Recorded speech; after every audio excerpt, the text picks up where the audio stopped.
नमस्कार उज्जैन, मैं हूं आपके साथ इशिका यादव। आप देख रहे हैं अभय न्यूज का 18 अक्टूबर मंगलवार दोपहर का बुलेटिन। तो चलिए देखते हैं शहर की कुछ खास खबरें। इस बुलेटिन के प्रायोजक है आरके डेवलपर्स। शानदार घर खरीदें अब अपने बजट में।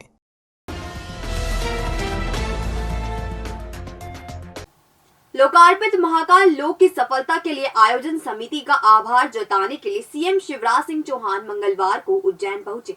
कालिदास अकादमी में उन्होंने समिति के सदस्यों से मुलाकात की और श्री महाकालेश्वर मंदिर जाकर दूसरे चरण के कामों की तैयारियों को भी परखा। महाकाल लोक का लोकार्पण 11 अक्टूबर को ही प्रधानमंत्री नरेंद्र मोदी ने किया था। पहले चरण के महाकाल लोक को देखने के लिए रोजाना हजारों श्रद्धालु पहुंच रहे हैं। लोकार्पण कार्यक्रम की सफलता को लेकर कालिदास संकुल में रखी गई आयोजन समिति की मीटिंग को संबोधित करते हुए अनिल जैन कालूहेड़ा ने कहा कि सीएम ने महाकाल लोक के रूप में उज्जैन को अद्भुत सौगात दी है। इसी बीच भाषण का दौर जब लंबा चला तो सीएम को कहना पड़ा कि मेरे साथ अब ज्यादती हो रही है। सीएम का स्वागत बड़ा हार पहनाकर किया गया। सीएम का स्वागत करने के लिए भाजपा कार्यकर्ताओं में आपाधापी मची हुई थी। कई भाजपाई तो पुलिस कर्मियों को धक्का देते हुए मंच पर चढ़ गए। मंच पर उज्जैन के संतों को भी जगह मिली थी। इनमें शांति स्वरूपानंद जी, आचार्य शेखर, महंत डॉक्टर रामेश्वर दास, विनीत गिरी जी प्रमुख थे। संतों का स्वागत सीएम ने किया और उन्हें हार देने की भूमिका कैबिनेट मंत्री मोहन यादव ने निभाई। मंच पर महापौर मुकेश टटवाल, सांसद अनिल फिरोजिया, विधायक पारस जैन सीएम के साथ बैठे। इससे पहले नागझिरी पुलिस लाइन हेलीपैड पर उतरे सीएम का स्वागत कैबिनेट मंत्री मोहन यादव, जगदीश अग्रवाल, पूर्व सांसद डॉक्टर चिंतामणि मालवी, अनिल जैन कालूहेड़ा, राजपाल सिंह सिसोदिया और अमित श्रीवास्तव ने किया। मीटिंग और आभार कार्यक्रम के बाद सीएम महाकाल लोक के दूसरे चरण के काम को देखने जाएंगे। उज्जैन के नॉलेज सिटी में काम कर रहे उत्तराखंड के एक इंजीनियर की मौत हो गई। तबीयत खराब होने से वह घर पर रुके हुए थे, जबकि साथ ही काम पर चले गए थे। इस बीच जब इंचार्ज का फोन पिक नहीं किया तो साथ ही मकान पर पहुंचे तो उनकी जान जा चुकी थी। नागझिरी क्षेत्र की शिवांश वैली में रहने वाले 55 साल के दिनेश कुमार सक्सेना उत्तराखंड के उधम सिंह नगर के रहने वाले थे। वह यहां सिम्बायोटिक कंपनी में इंजीनियर थे। उज्जैन में बन रही नॉलेज सिटी में सिम्बायोटिक लाइफ की बिल्डिंग बन रही है। इस प्रोजेक्ट को दिनेश कुमार सक्सेना ही देख रहे थे। शनिवार को ही वो उत्तराखंड से उज्जैन आए थे। सोमवार की शाम कर्मचारियों ने दिनेश कुमार सक्सेना से काम पर चलने को कहा तो उन्होंने तबीयत ठीक नहीं होने का हवाला दिया। रात में जब उनके इंचार्ज ने फोन लगाया तो दिनेश ने फोन पिक नहीं किया तो रूम पर कर्मचारी को भेजा गया। जब आवाज देने के बाद भी दिनेश ने दरवाजा नहीं खोला तो नागझिरी पुलिस को सूचना दी गई। पुलिस ने दरवाजा तोड़कर घर के अंदर प्रवेश किया तो दिनेश कुमार का शव बिस्तर पर पड़ा हुआ था। आशंका है कि उन्हें हार्ट अटैक आया हो। पुलिस ने पीएम के लिए शव जिला अस्पताल भेजा है।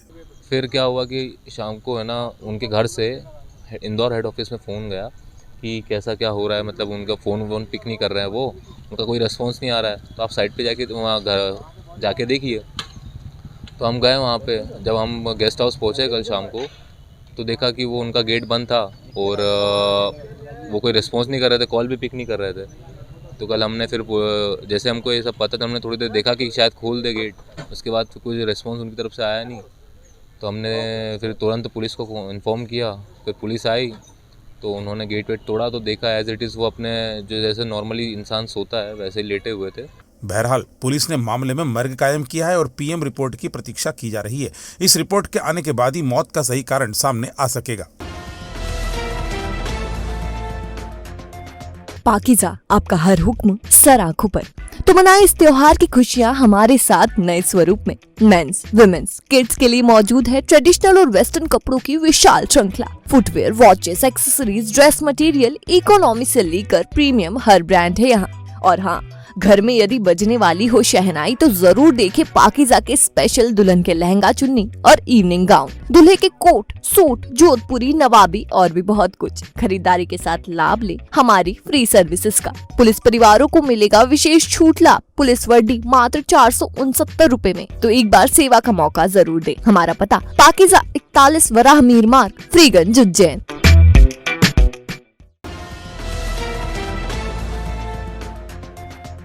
माध्यमिक शिक्षा मंडल मध्य प्रदेश भोपाल से संबंधित निजी स्कूलों के संचालकों ने मंगलवार को प्रदर्शन कर अपनी मांगों का ज्ञापन डीईओ कार्यालय में सौंपा।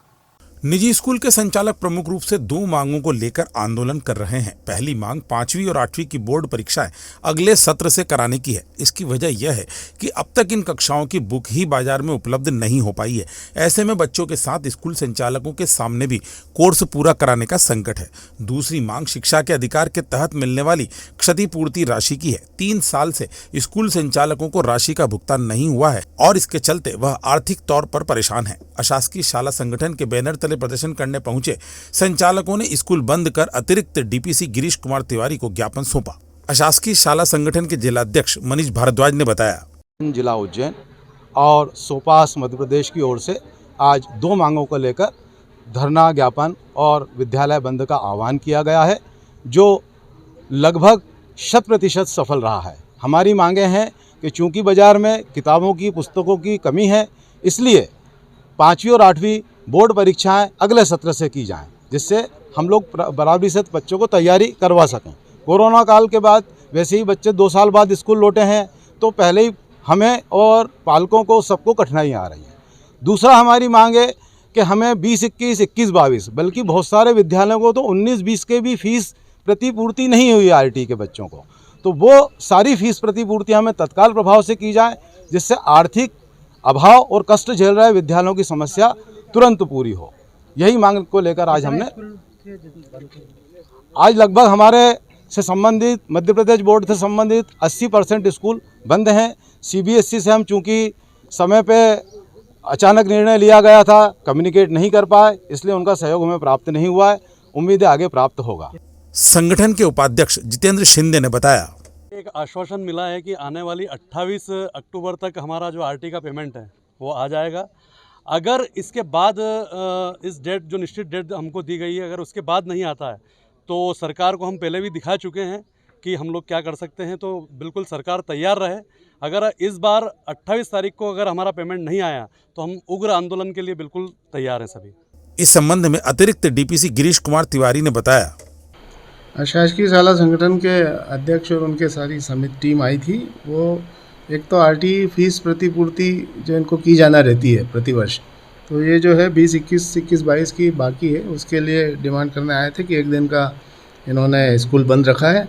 और ये भी चाहते हैं कि जो 5वीं 8वीं बोर्ड पैटर्न पे शुरू की गई है शासकीय तौर से, और शासकीय में भी वो लागू है, तो वो उसको भी जो है अगले सत्र से कराना है। तो इन्होंने निवेदन किया है और हमको ऑन बिहाफ ऑफ जिला शिक्षा अधिकारी, मैं एडिशनल डीपीसी गिरीश तिवारी हूँ, को इन्होंने ज्ञापन दिया है जो मैंने रिसीव किया।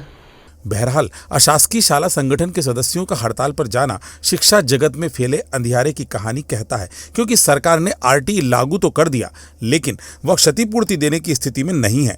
3 साल तक क्षतिपूर्ति राशि का भुगतान नहीं होना शिक्षा के नाम पर मजाक ही है।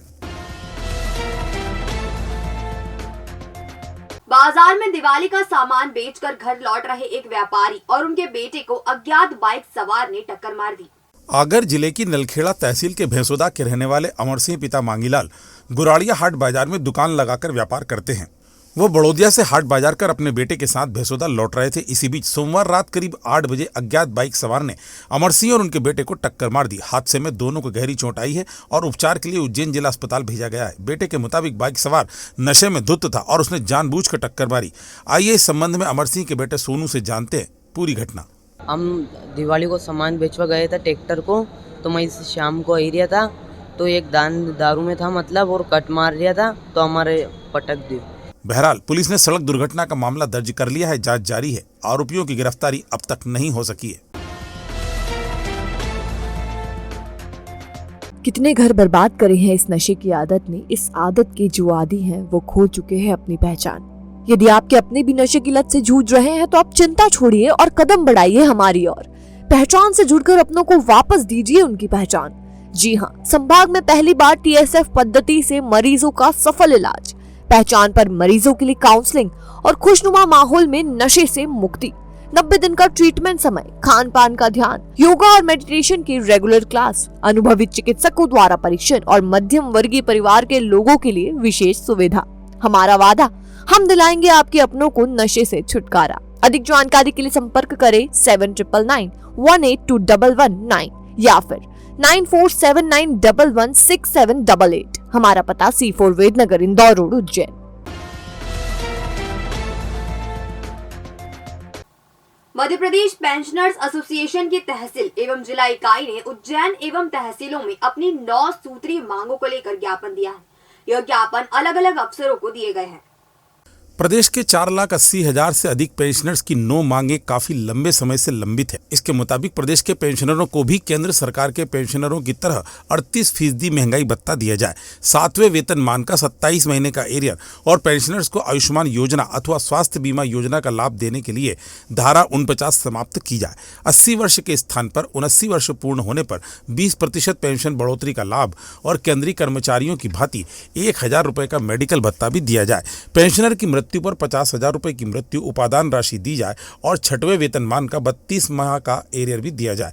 पेंशनर्स को 65 वर्ष की आयु पर 5%, 70 वर्ष की आयु होने पर 10%, 75 वर्ष की आयु पूर्ण होने पर 15% और 80 वर्ष की आयु पूर्ण होने पर 20% की पेंशन बढ़ोतरी की जाए। उज्जैन में ज्ञापन कलेक्टर कार्यालय के अधीक्षक उद्धव देराड़ी को दिया गया। इस मौके पर महेश उपाध्याय, हुकुमचंद सोनी, BD कोष्टा आदि उपस्थित थे। यह जानकारी एसोसिएशन के संभागीय अध्यक्ष अरुण कुमार शर्मा ने दी। तो आपने देखा हमारा आज का बुलेटिन। ये आपको कैसा लगा, इसका फीडबैक हमें हमारे कमेंट सेक्शन में जरूर दीजिएगा। कल फिर मुलाकात होगी नए बुलेटिन के साथ। नमस्कार।